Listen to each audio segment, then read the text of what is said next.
Namaste and welcome to Lighting Mind Show. Today, in this episode, I want to share with you an insight that somehow just occurred to me this morning while I was thinking, meditating about something. It's a relationship that I knew separately, but it came together. It just occurred to me, and I thought I should share it with everyone. It's something to do with namaskara, falling at somebody's feet, what it means. Namah, what does that mean? So there's all of those things come together in this insight. So let me share I made a, okay. Okay. So I made this chart. This is the Rashi chart, which has all the 12 zodiac signs. And you can see the first is Lagna, and it has one, which is Mesha for a natural first, goes around. And the 12th is Meena, and Meena is the feet. And the brain head in the first is the what parts each of the signs represent, among many other things. Head, brain, and 12th represents the feet. It basically, Kala Purusha has different parts of the body that's represented.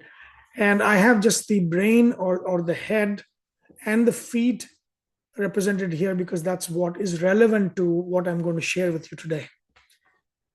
So the Lagna represents a head. And it is where, if you know a little bit of Jyotisha, you will know that the first house or Mesha here is where sun is the strongest. It's called its exalted position. Sun is strong between April 14th to May 14th when it enters the Aries sign. So, and in Jyotisha, sun represents identity, ego, among many other things. And that's what is relevant. So first is ego. So, and 12th, as we travel back, 12th is the feet, but it is also 12th from the first house, and it's called as the destruction, house of destruction. So it destroys the 12th from any sign destroys its signification. Here, the sun, which is exalted, powerful here, attains in the 12th what is called as the death-like, marana-like feeling. So it's very scared sun who has lost his power. That is the sun that is in the 12th always. So if you have to remember these two things. One, that sun is the strongest, ego is the strongest here in the first. And two, when the sun is in the 12th, then it feels as if it's like death. So it is very uncomfortable, very dishonored in the 12th. When you know those two significations, you have to reflect on the Sanskrit word Namah. So Namah means, it is etymologically, it's the same as na mama, na aham. Ma in Sanskrita is me, and na ma is not mine, not me, not mine, loss of ego. So Namah is that. And you see that if this is ego, if the first house Lagna is ego, the 12th house of Vyayabhava is loss of ego. So now think of this. It's represented by feet. It represents the feet. So when we fall at somebody's feet, when we say Namah to somebody, that is loss of ego, because feet represents loss of ego. Feet is where the sun loses honor. Head is where the sun has honor.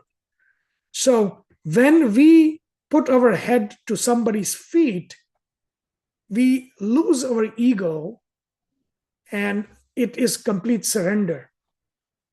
So that is the reason why I think we fall at somebody's feet, because feet represents loss of ego.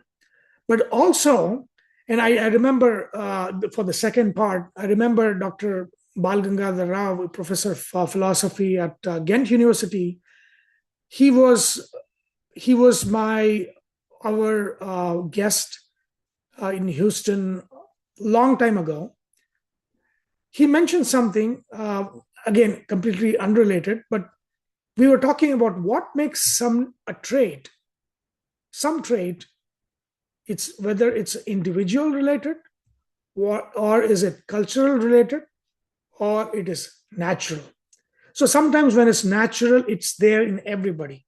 Sometimes when it's cultural, then people that share that culture has that trait.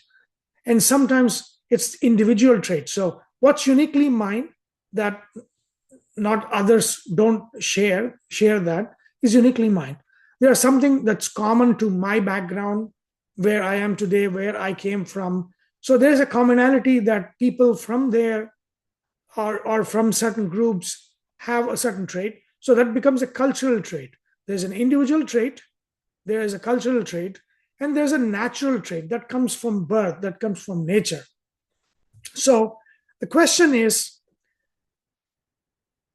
in growing up, we have all heard, do not touch somebody or something with your feet. It's disrespect. And I remember many years ago, I visited Starbucks to get coffee, and one of the decorations that they had in the place is a stack of books, and on top of the book was ankle boot. And I was like, wow, this is such a disrespect to knowledge. But then I was thinking at that time, yeah, it might be cultural thing that shoe represents disrespect, maybe Indian cultural trait, but there's nothing universal about it. But then when I see this now, I think feet, shoes that protects the feet, also represents feet. All of these represents the place where ego is lost, is in a good way, where honor is lost in a bad way. So when we kick somebody, when we touch somebody, especially when we touch somebody's head or stomp somebody's head, we see that in movies and even in real life, where somebody's head is stomped, or somebody keeps their their feet as a trophy on something that shows that we have kind of suppressed, dominated something, and that all of that has to do with loss of honor. And it's not an individual, or it's not an individual thing, it's not a cultural thing. I think it's natural thing when I see this connection in the Rashi sign. It's universal, it's natural, it's nature, that feet represents dishonor.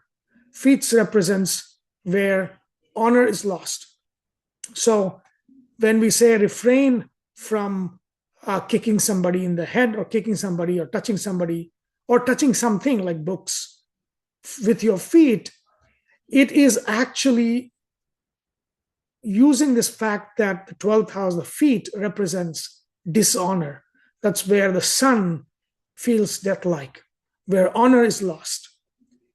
So that's the bad scenario, where loss of respect, loss of honor, all is related to 12th.